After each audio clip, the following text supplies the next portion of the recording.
10.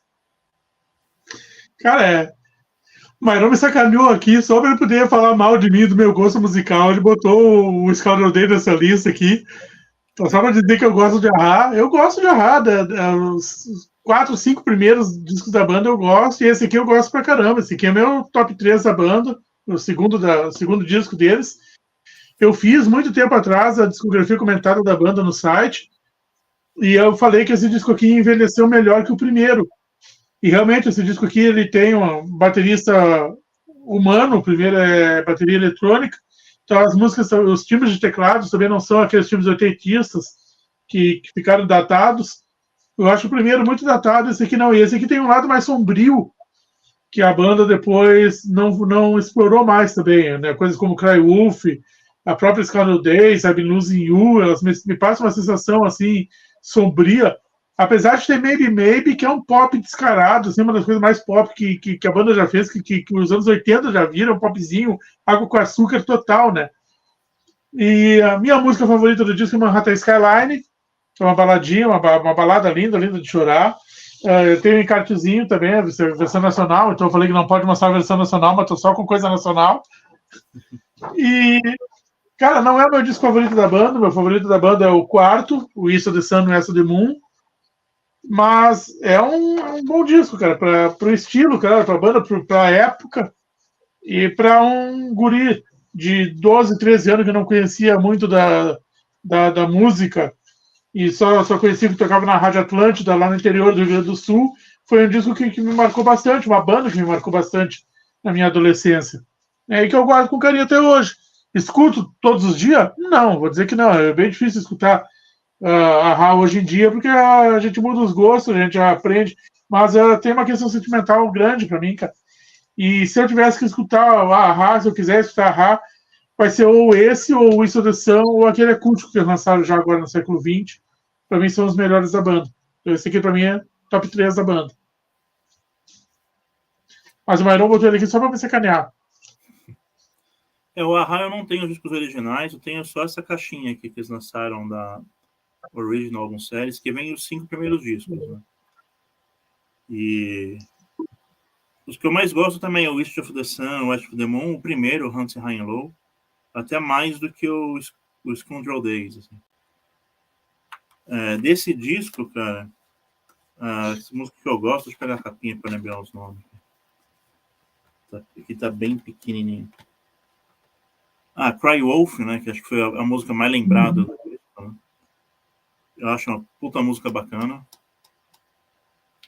A faixa título, Scoundrel Days, eu acho bem legal. I've Been Losing You, eu também acho uma música bem bacana. Mas, assim, não é o que eu mais ouço deles. Eu escuto mais os outros dois, na verdade. Assim como eu. Mas eu acho música legal, não acho ruim, não. Esse aí eu poderia dizer assim, né? Eu não ouvi, não gostei. Mas eu tenho quase certeza que eu ouvi e não gostei. Porque o Mikael ouvia a rádio direto, né? E eu não coloquei na lista o Scoundrel Days para menosprezar de forma alguma, né? Eu acho que é uma coisa que a gente precisa ter noção dentro da consultoria do rock, é que a gente gosta de pop e não tem vergonha nenhuma, né? Na live passada eu apresentei Madonna, daqui uns dias, quando eu ver aparece Michael Jackson, eu acho que nós fomos construídos a partir do pop rock dos anos 80 também. Sim. Ninguém aqui nasceu metalheiro. Ninguém aqui saiu ouvindo Judas Priest, Iron Maiden no berço, né? Tudo bem, eu gosto de Led Zeppelin desde que eu tenho 5, 6 anos e tudo mais, mas não é... O meu berço mesmo era Madonna, A-Ha, Erasure, Cocaine. Foi isso que me fez começar a ouvir música, né?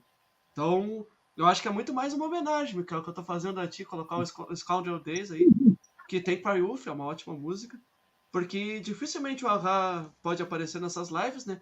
E bem ou mal, esse disco é um clássico do A-Ha, né? Então, junto com o Hunting High and Low e o West of Moon, são os maiores discos da banda, provavelmente. Aí tem On The Roses também, né? Que é um clássico. E só para fazer um desabafo aqui, rapidão, histórias pessoais, né? Eu sei que o Mikael pediu para mim não me legal, mas eu preciso fazer esse desabafo. Em 2010, eu estava na Itália e passou o clipe de Take On Me na TV. E, cara, aquilo me deu uma emoção tão grande de me lembrar do Michael ouvindo Take On Me, que eu fiz um texto para o tempo da Collector's Room, muito pessoal. Infelizmente, uma pessoa da Collector's Room, que você sabe que é, num ato deplorável dele, ele apagou aquele texto e nunca mais recuperei. Eu sei que o cara tem problemas bipolar, ele até voltou a conversar comigo anos depois, mas eu acho que é um dos maiores arrependimentos que eu tenho é de ter escrito aquele texto e não ter salvo, assim, arrependimentos em termos de escrever, né, dessa questão de paixão pela música. Então, cara, eu lamento muito que aquele texto tenha sido perdido, porque era um texto que eu estava pensando em ti com saudade de ti lá, que bem ou mal, né, nessas nossos meandros e confrontos musicais, tu és o cara que me ajudou a formar minha paixão pela música, né? Então, ficou pra história, né? Não Desculpa, fala Zé assim, Pablo. pessoal.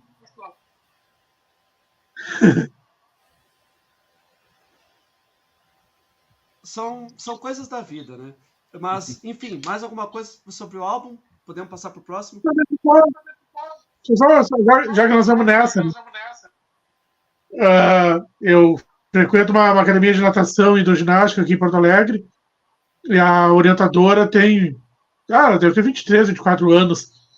Então ela seleciona lá as músicas para botar pro pessoal, seguida ela bota Take On Me.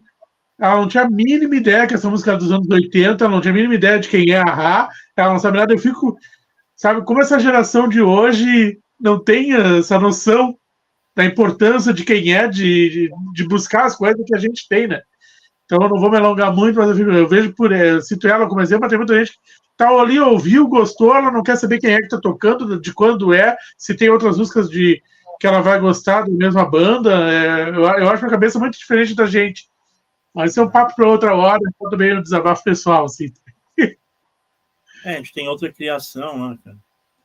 A gente vem de uma era pré-internet, né? Então tinha que buscar informação. Né? A gente não tinha informação fácil. Isso, concordo contigo. E só fechando, assim, né? O clipe de Take On Me foi um clipe revolucionário também pra época, assim, né? Todo o contexto de trazer os humanos virando quadrinho, né? Aquilo ali. Eu lembro quando eu fui atrás da história, assim, gastaram milhões de dólares para fazer aquele clipe, que foi revolucionário. Vamos dar sequência, então? Sim. Voltar para 1972 com o clássico Foxtrot. Assim como a primeira vez que o Gênesis está aparecendo aqui na nossa live, nas nossas lives. Foxtrot, quinto disco da banda. É um disco fantástico, assim, não é o meu preferido, porque depois eles viriam criar The Lamb Lies Down on Broadway 2 anos depois, né, que é um disco que para mim é facilmente um dos 5 melhores discos de todos os tempos. Eu adoro essa capa, tem a citação a Nursery Crimes aqui atrás, estou buscando a capa dupla, e é um disco que se destaca principalmente por causa de Supper's Red, né, a faixa título, a Maravilha Prog, que ocupa boa parte do lado B, 23 minutos, lado B esse complementado por Horizons, e Supper's Red encerrava os shows da banda, uma faixa lindíssima, gravada no meio de um problema ficcional ou não, que o Peter Gabriel vivenciou num jantar numa casa supostamente mal assombrada. Tem outras pérolas aqui, né? Watch of the Skies, Getting Out by Friday, Can Utility Coastliners, e a faixa que encerra o lado A, que é pouco citada, Timetable, a segunda do lado A, né? Pouca citada, eu acho maravilhosa. São apenas 6 músicas de um dos grandes discos do rock progressivo, para muitos o melhor do Genesis, duelando com o Selling the Brother Pound. Eu ainda acho que lembro da Star on Brother, mas olha, é o top 3 fácil aqui, né? Só que eu não boto nem o Sally England e nem agora fugiu o nome. Enfim. Nursery Crimes? Nem o Nursery Crimes, eu boto Trespass. Obrigado, Mikael. Então, Foxtrot completando 51 anos no dia 6 de outubro. Davi, por favor, tua opinião sobre Foxtrot. Eu tenho o CD do Box, né, 1970 e 1975. Eu gosto bastante do disco, cara. A minha introdução com o Genesis foi a partir da fase do Phil Collins, né? Já comentei com vocês. Né? Porque, na verdade, eu gostava do Phil Collins solo, ainda gosto, né? E a partir dele eu cheguei no Genesis, né? Então, eu ouvi primeiro os álbuns dele, né? Então, eu tenho uma maior familiaridade com os trabalhos dele. O Foxtrot eu acho um disco bom pra caramba. O Art of the Skies, que abre o disco, é um clássico da banda, né? Acho a música fantástica. A Timetable que ele citou também acho bem bonita. O arranjo ela é bem mais simples do que das outras músicas, né? Mas eu acho a música bonita pra cacete. E a outra que as três preferidas são essas duas e a Super's Ready que fecha o álbum, né? Que é a faixa de 20 e tantos minutos. Realmente é uma puta música, né? É um álbum que eu acho que tem bastante destaque no trabalho de teclado, né? Eu acho que é o que mais se destaca quando eu escuto o álbum, é o que mais me chama a atenção. Mas também é um trabalho clássico, é um disco clássico, né? Assim, goste ou não, galera, seja fã do Genesis ou não, é um disco que assim, tem que respeitar, né? Fez história, né?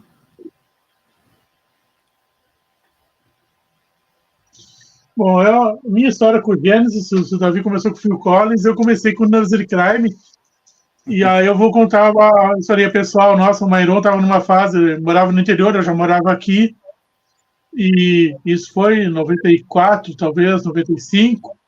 O Mairon me pediu, se tu achar disco de tais e tais bandas, tu compra pra mim. Algumas bandas eu nem conhecia, não sei de onde que ele tirou aqueles nomes lá também, mas na época lá nem sabia que existia. E aí eu vi um Nursery Crime com a capa rasgada numa loja bem conhecida aqui em Porto Alegre, vou fazer propaganda, que é a Boca do Disco, né? Que depois o Mairon virou muito amigo do dono da Boca do Disco. E eu vi esse disco com a capa rasgada por R$1 na época. Isso foi em 94, 93, 95 no máximo. E como era do tal do Gênesis, como eu não tinha me pedido o tal do Gênesis, que eu conhecia só o Invisible Touch, eu acho que tocava na rádio, tá bom, vou levar o disco com o Mairon. Quando eu cheguei onde eu morava e botei o disco para ouvir, antes de levar para ele, que eu ouvi Musical Box, quase que eu não entrego o disco para ele, né? Então, Nursery Crime, sem dúvida, ainda é o meu disco favorito, Musical Box ainda é a minha música favorita, por muito tempo foi Bohemian Rhapsody, ou Comfortable Number, Started to Heaven, mas hoje eu acho Bohemian Rhapsody, Bohemian Rhapsody não, desculpa, Musical Box. E cara, o Foxtrot, para mim, é a sequência do Nursery Crime, e para mim é o segundo melhor favorito na discografia da banda, assim. Historinha pessoal, pouco antes da pandemia, 2017, 2018, eu vi o Steve Hackett ao vivo no Araújo Viana, aqui em Porto Alegre, e a última música antes do Bis foi Supper's Red, numa versão de 31 minutos, e eu sei que é 31 minutos porque ela tem no YouTube. E, cara, teve uns sujeitos, o Araújo Viana é um lugar que tu senta para ver as músicas. Teve uns sujeitos que chegaram no meio da música, ocuparam um lugar, estavam vazios ali perto de mim. E quando chegou naquela parte do A Flower, os dois se olharam e disseram: pô, essa música não termina nunca, essa porcaria, eu já quero ouvir outras coisas. Como é que alguém vai para um show do Steve Hackett tocando Genesis, que sabe, teoricamente, sabe que vai encerrar com o Supper's Red e reclama que o Supper's Red não acaba nunca? Sabe? Então, é o que nós estamos falando de outra criação, de outra época. Não sei falar. A minha capa também não é capa dupla, mas eu já citei isso numa outra live. Para quem leu um texto do Eurico que eu fiz no site, o Eurico ganhou 2 caixas de disco do patrão dele. Um dos discos foi Foxtrot. E aí, já que é para se exibir, eu tenho uma edição, já que eu falei do Nursery Crime, eu falei também por isso. Eu tenho essa edição aqui, dupla, de uma série que saiu, que tem os 2 discos. Tem o Nursery Crime e o Foxtrot num vinil duplo. Nursery Crime aqui, Foxtrot aqui. Um vinilzinho duplo que foi comprado na Estônia de Discos, que é outra loja famosa aqui de Porto Alegre. Um abraço, pessoal. Então, já que é para se exibir com coisas raras, eu tenho essa ediçãozinha aqui. Eu tenho uma do Neil Young também, que era essa série de 2 em 1. E, cara, é um disco que eu gosto bastante, cara. Talvez que eu menos gosto são as que eles não tocaram ao vivo, que é a Timetable e aquele Tiny Cross Liners. Porque eu não me acostumei a ouvir eles ao vivo. Eu gosto muito do Genesis ao vivo. Mas, pô, Watch the Skies, General by Friday, a própria Horizons é linda, apesar de curtinha. E o Cypress Red é um clássico, né? Eu não vou me alongar muito mais, não. Eu achei curioso que nenhum de nós três apresentou o Genesis Live, né? Eu não quis pegar porque eu achei que vocês iam apresentar o Genesis Live, que é da turnê do Foxtrot. E É, eu acho que é importante mencionar, né? Já que o Mikael comentou aí a respeito dos shows, né? Poxa, o Steve Hackett tocando o Cypress Red deve ter sido algo assim. Aí o que a criatura foi ouvir, né? Ele foi no show do Steve Hackett pra quê? E aí falando em shows assim também, né? Eu acho que é importante ressaltar isso do Gênesis progressivo, para quem vai ver a live depois, ou sei lá, porque sempre tem algum curioso, que é nessa fase do Foxtrot que as máscaras começam a ser mais desenvolvidas, né? Tem a máscara do Watch of the Skies de morcego, que é bastante famosa. Cypress a Red, como é Santa uma Tia, música longa, novidade. tem toda uma história. Os shows iniciais, o Peter Gabriel viajava, voava pela plateia. Será que inspirou o Kiss depois? O Davi pode dizer se sim ou não, né? Essa questão do primeiro cara voar sobre a plateia, até onde eu sei, foi o Peter Gabriel, né? E ele usou outras máscaras também, a máscara da raposa, que está na capa do Foxtrot, né? Ela era usada em Musical Box, depois aí se modifica mais adiante, porque era um show teatral. Para quem não sabe, o Gênesis tem duas fases. A fase pop, que todos nós fomos apresentados essa fase pop, não foi tudo, Davi? Quem não ouviu o Invisible Touch, Weekend Dance e assistiu o clipe de Land of Confusion nos anos 80, não viveu os anos 80, assim como o clipe de Take On Me, né? O clipe de Land of Confusion é famosíssimo. Todo mundo conheceu o Gênesis assim, mas se instigado por conhecer coisas antigas, tem essa fase antiga do Peter Gabriel, né? Que aí é uma fase progressiva e que recentemente, foi essa semana que eu vi em algum lugar alguém dizendo assim, puxa, não tinha como o Peter Gabriel aguentar o Tony Banks. Eu não me lembro quem é que falou isso aí, acho que até foi o Steve Hackett que falou. Alguém falou, não é Steve Hackett, alguém quer fazer parte da banda substituindo o Steve Hackett, que fez os testes, e aí disse assim, não, eu não vou entrar e não tem como aguentar o Tony Banks.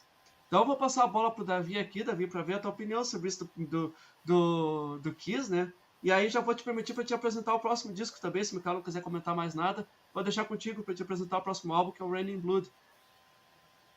Vou passar para ele. Tá.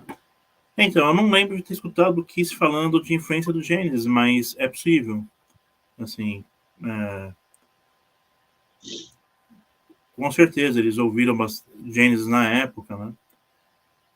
Mas eles sempre citam, na verdade, o Alice Cooper, New York Dolls, o Slade como as bandas que mais inspiraram eles na fase inicial ali. Tanto musicalmente como na parte teatral também. Eles sempre citam o Alice Cooper como principal inspiração do lado teatral. Mas pode ser também que tenha, assim. É possível. Não, pois é, eu fiquei curioso por causa que eu não lembro de nenhum outro artista viajando sobre a plateia antes de Peter Gabriel, só lembro depois que é o Paul Stanley, né? Mas